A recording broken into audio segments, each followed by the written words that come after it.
Hey, Bill Jones here, Lely Tank Waste Solutions. You know, this is a pretty efficient little machine here. This hasn't changed in a long time. This vacuum tank is pretty elementary. But there's one component on this thing that it's going to make it or break it. That's our vacuum pump. So let's talk about the heart of the system, the vacuum pump.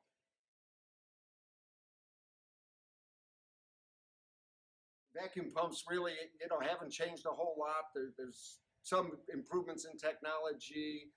There's a lot of different sizes you can go. This is pretty well on the small end of a vacuum pump, somewhere, just less than 100 CFM. And you can get systems on blowers that are, into the hundreds and thousands of CFM.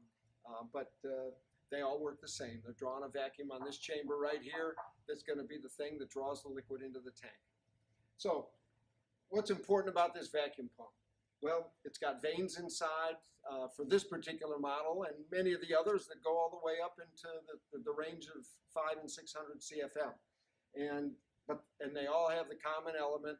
They use oil, they need oil, and you don't want trash inside that system.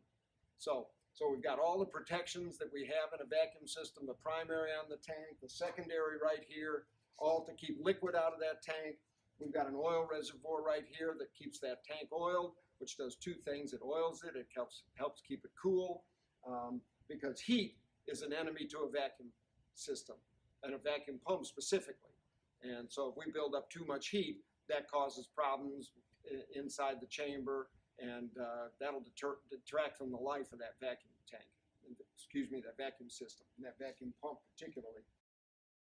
You just want to take care of this with oil. You want to keep it clean, and you want to keep it running at the right speed. Well, that's pretty well out of your control on this unit, because this one's driven by a gasoline engine that has a set RPM to it, and it's direct drive. So you don't have to worry about the speed on this particular unit. The two things you got to worry about is keeping it clean, keeping it well oiled. If you do that, this vacuum pump will last you many, many years and give you very good service with a minimal amount of maintenance.